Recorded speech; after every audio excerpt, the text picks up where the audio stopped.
daal di ñëw nag dem fi nga xam ne moom moo di ci biir prison yi ci li nga xam ne moom moo di difficulté prison yi ñu daal di dem te dellu siwaat léegi-léegi jingle c'est parti on va regarder. Je suis chargée de sensibiliser tous les personnels,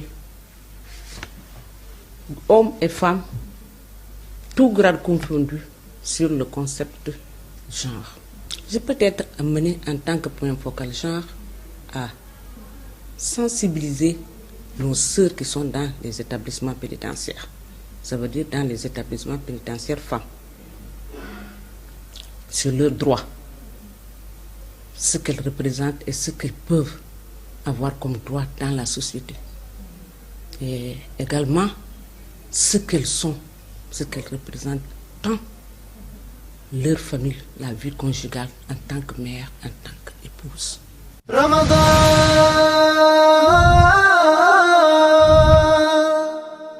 Les difficultés, sergent, on en rencontre souvent, puisque nous avons nos réalités socioculturelles. Et la terminologie du mot genre est incomprise dans nos sociétés. D'autres pensent que c'est une affaire directement liée à la femme. D'autres pensent que prend le concept genre selon leur façon de voir les choses. Et ceux qui pensent que c'est une affaire liée à la femme, ils se disent que c'est avec ce genre que les femmes pourront avoir le dessus sur les hommes, au point de vue économique, au point de vue relations, rapports sociaux. Alors que le genre est un système qui nous permet d'identifier, d'analyser et de corriger les inégalités dans les rapports sociaux. Ramadan.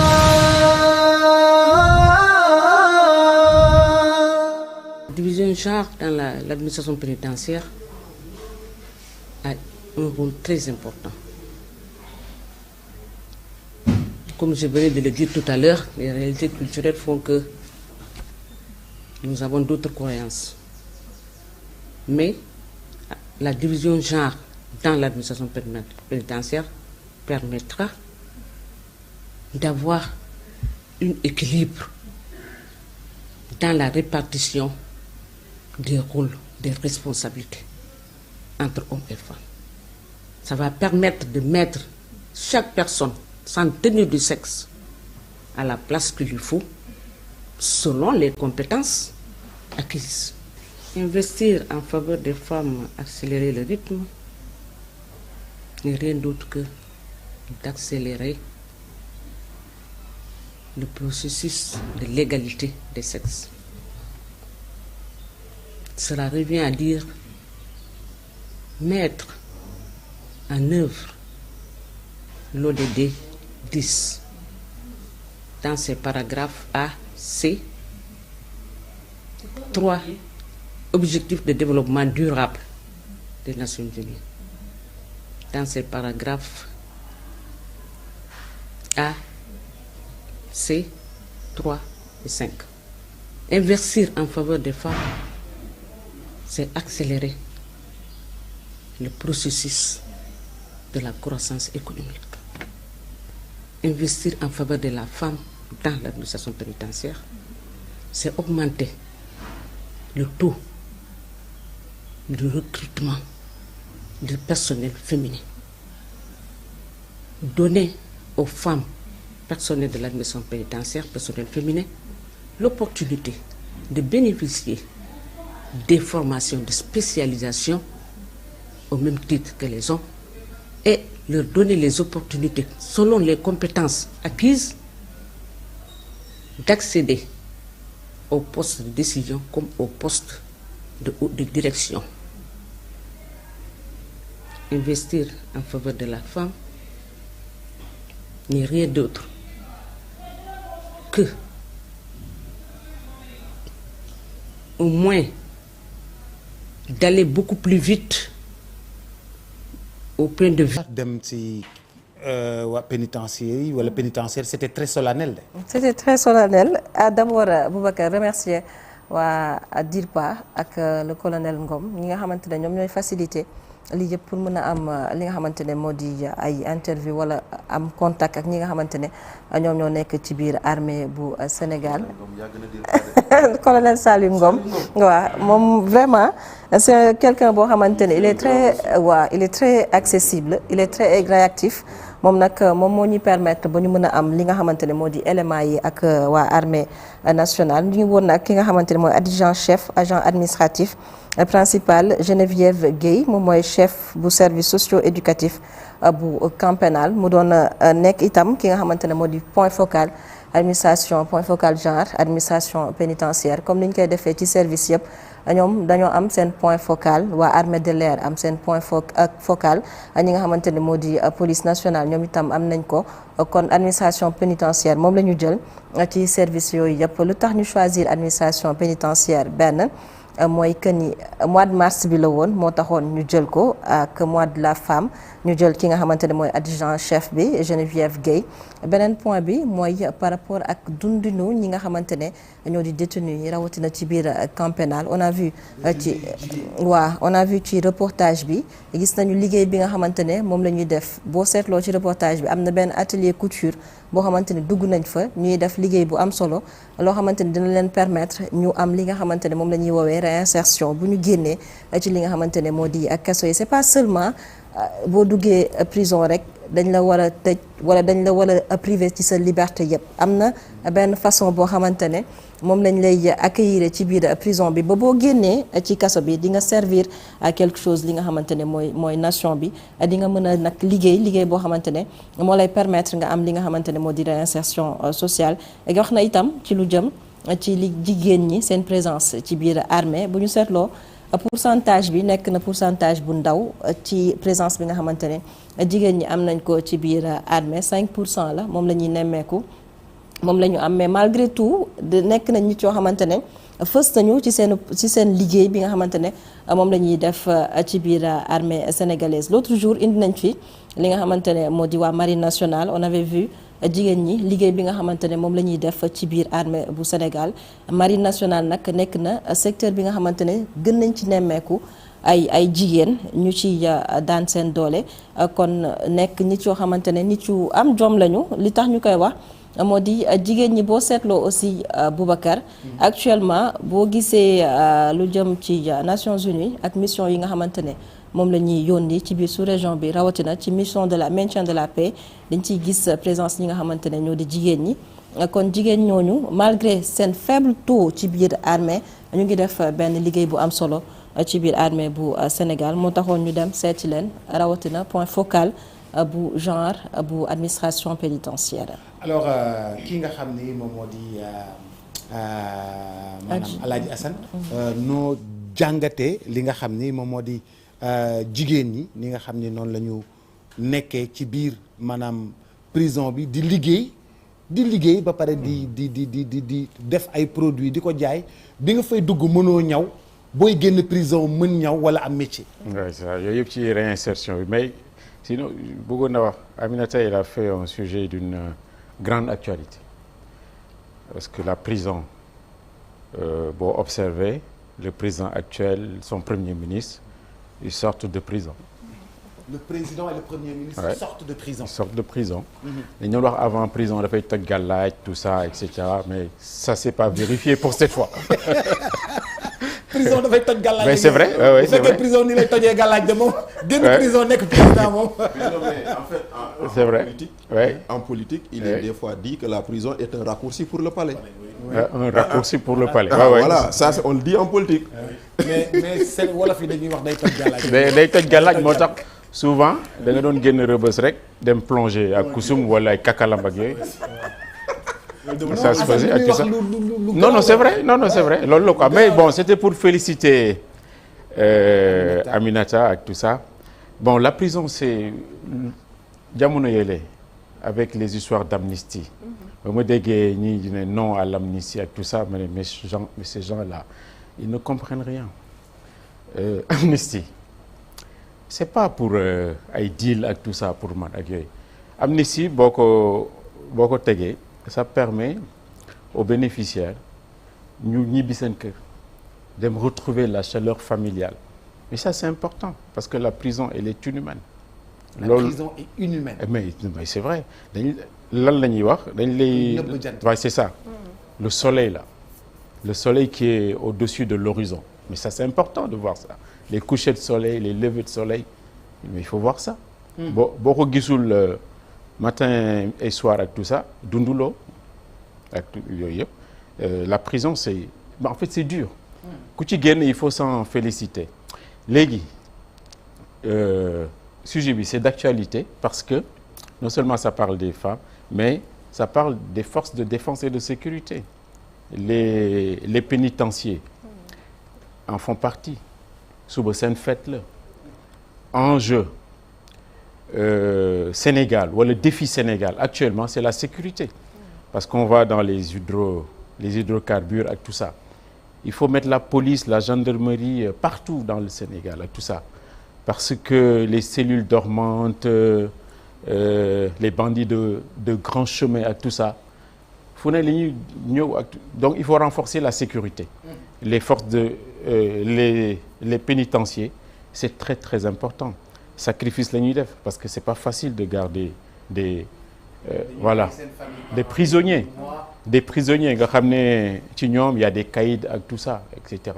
Donc ce que je voulais dire mooy féliciter Aminata et puis féliciter également les pénitenciers pour leur fête de demain ak tout ça mais pour jeexal la prison c'est compliqué à chaque fois qu'on ferme une école on ouvre une prison ça c'est Victor Hugo donc le discours du président loolu dégguma ko ci tellement ça il faut mettre en place. On peut pas tout entendre dans un premier discours. Ouais, mais les mots clés là ou les phrases clés c'est très très important il faut mettre en place des conservatoires de la citoyenneté dégg naa citoyenneté dedans dans le discours ak tout ça mais ça c'est important citoyenneté moo manqué ci dëkk bi les gens là les espaces publics ils ne respectent rien du tout et après demain ils veulent avoir des emplois c'est pas compatible il faut respecter l'environnement tout le cadre de vie lépp ak tout ça moo tax bon tu m'as posé une question j'ai fait une digression mais bon mais ça fait partie c'était pour féliciter un peu Aminata félicitations Aminata qui a fait un bon sujet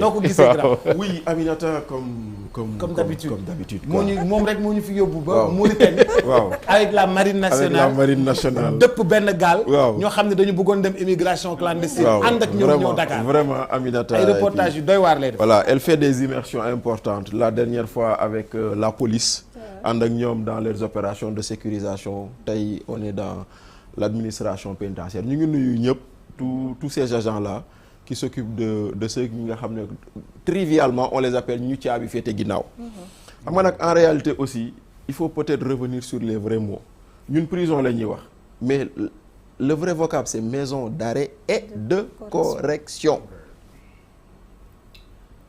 donc loolu dafa am solo quelqu'un a disons été en déviance par rapport aux normes sociétales ñu dugal ko foofu pour corriger ko maintenant bu ñu la fa dugalee pour corriger la est-ce que tu dois faire 5 ans de ta vie ressortir 0 sans truc moo tax forcément il faut trouver un moyen de l'occuper par exemple nous à Vélingara bu nawet jotee administration pénitentiaire dafay am tool on prend les détenus notamment ce qu'on appelle dans le jargon détenus de confiance parce que c'est pas tout le monde aussi qui a ça parce que loolu dafa am solo il y a des gens qui durent là-dedans à un moment donné l'administration pénitentiaire arrive à leur faire confiance bàyyi leen sax ñu génn bëccëg doxi seen soxla bu ngoon jotee ñu ñëw fanaan ci biir kaso bi loolu yëpp day am parce que tout ça c'est des formes de préparation à la réinsertion donc loolu noonu lu mat a bàyyi xel la lu mat a jàppale la parce que ñun ñi ñëpp prison jombul kenn ci ñun on peut se retrouver du jour au lendemain derrière les barreaux benn et boo fa nekkee c'est pas la fin du monde c'est vrai que nag ñun dans notre mentalité on a tout le temps pensé que ku dugg prison voilà ak yooyu ce que dit Assane c'est vrai mais quand même moi je salue quoi et puis ñu ngi nuyu waa Rebeuss rawatina sama benn boy bu nekk foofu noonu Nico Baldé ak les agents de l'administration pénitentiaire ñu fa ne ils font un travail boo xam ne c'est assez délicat parce que vivre avec des gens qui sont privés de liberté nga war a mën a am psychologie bu doy ba leen mën comprendre. Et puis des fois aussi nous invitons les gens à acheter leurs produits parce que man par exemple quand je passe devant le camp pénal damay dem jënd mburu foofu noonu ci seen boulangerie bi parce que ils ont une boulangerie. Ils ont une boulangerie boo xam ne le pain qui est produit là-bas il est fait par les gens qui sont détenus. Voilà ils ont une boutique boo xam ne c'est pour vendre produits yi nga xam ne ñoom la ñuy ñaw foofu noonu mais en achetant ces produits on contribue à améliorer leurs conditions foofu. Parce que ñoom si état yorul xaalis bu doy quand on vous dit combien coûte un prisonnier à l'état c'est moins de 1000 francs par jour si loo xam ne ndekki añ reer si lay génn boo calculer combien on dépense par prisonnier c'est moins de 1000 francs te 1000 francs yow boo génnoon fii jënd ko ñaari banaana donc tu vois mais donc il faut les aider ku romb maison d'arrêt yi surtout bord camp pénal na xalaat jënd des produits là-bas ça contribue à améliorer les conditions des gens qui sont là-bas. Laaji Baba. mais félicité waat encore une fois Aminata ci reportage bu am solo yi immersion bu am solo bi nga xam def na ko mais sargal sunu force de défense et de sécurité yi à l'occasion de la fête de l'indépendance parce que suba la ñu sargal leen ñoom ñëpp ci seen taxawaay mais li ma ci bëggoon wax rek xam nga Assane juñ ñu ko sànq xam nga duñ dund ay événements yu metti entre 2021 ak 2024 ñu gis fi ay doomi Sénégal yu bëri yoo xam ne dañ leen denc ci kaso bi te souvent sax seen ak seen yelleef yi duñ ko respecté parce que dégg nañu seetaan nañu vidéo ñun ñëpp gis nañ ñu mu demee ba li am lépp am et je pense que tey politique pénitentiaire wala politique criminelle rawat tey jii dafa war a nekk au cœur des débats bu bañ a nekk rek un débat polémique ñu coow nii après mu jeex ñu nekk ci leneen mais man la ma jàpp mooy au-delà de tout ñu conscientiser l'administration pénitentiaire mais ñi fi nekk également parce que ku ci nekk ci ñun da nga am ay ak yelleef yoo xamante ne nii dañ la ko war a sàmmal nga nekk ci kaso bi nga bañ a nekk ci kaso bi rawatina nag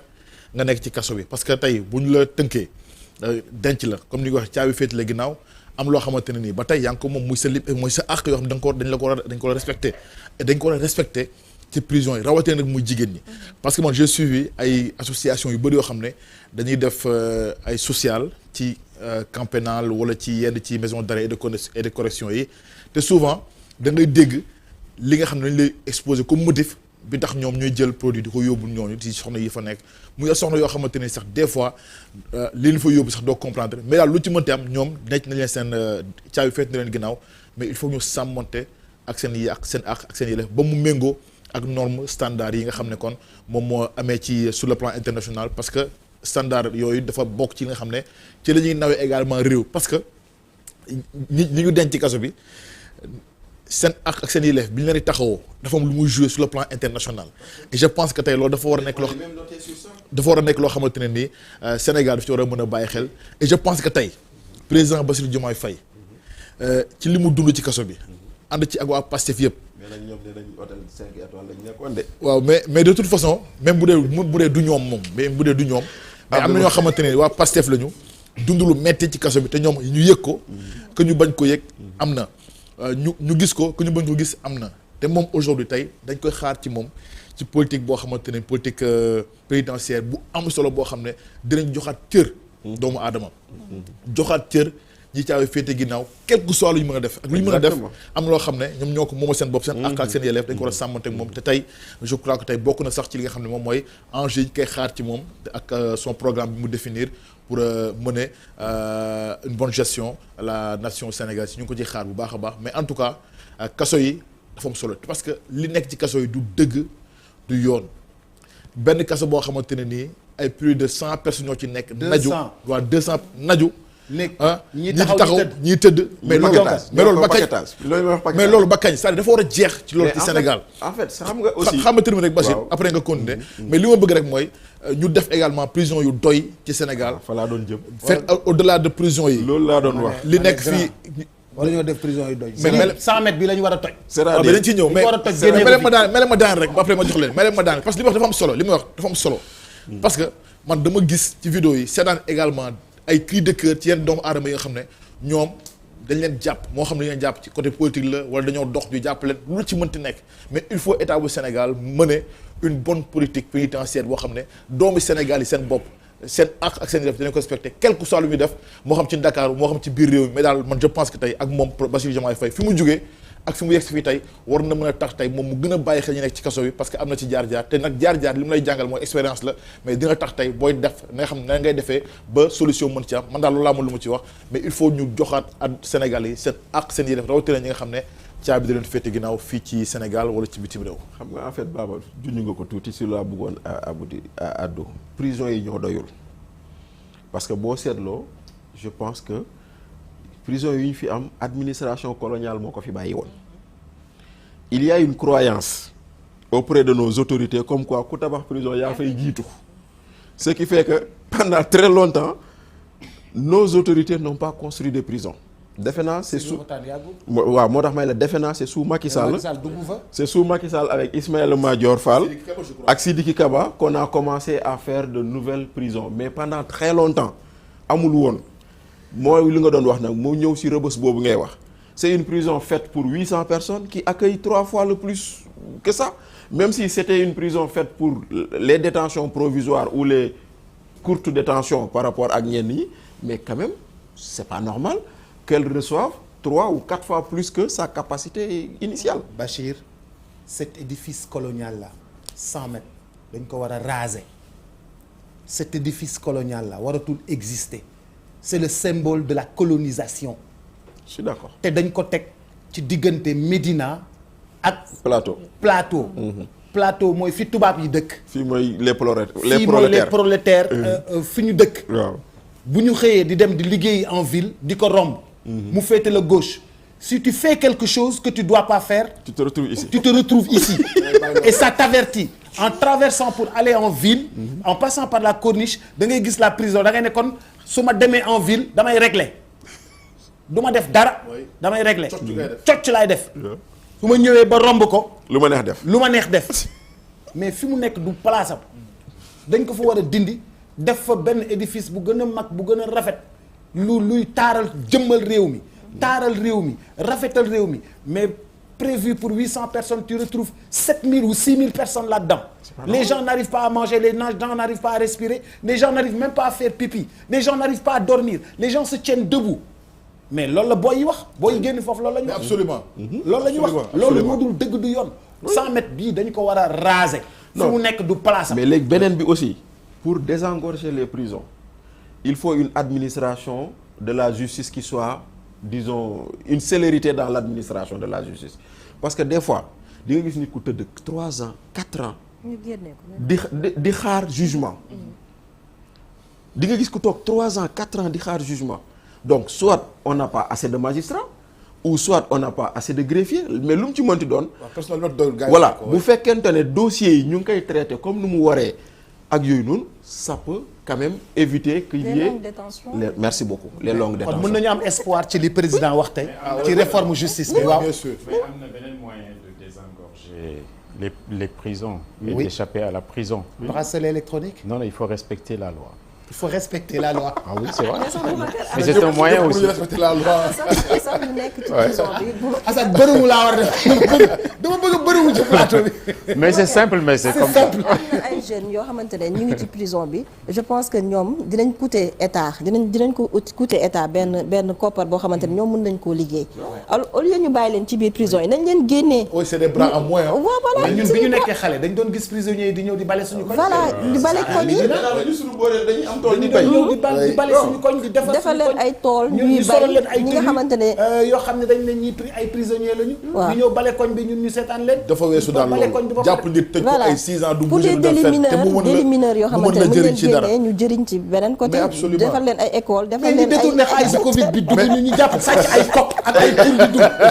ak benn borom mais au-delà de mandat de dépôt au-delà mandat de dépôt garde à vue également. La question sur les gardes à vue également. beneen sujet la. waaye bon en tout cas au-delà de président tey nu mu génne. Oui. mën nañu am yaakaar ci loolu. Absolument. Merci beaucoup Aminata. Merci. On fait le jingle.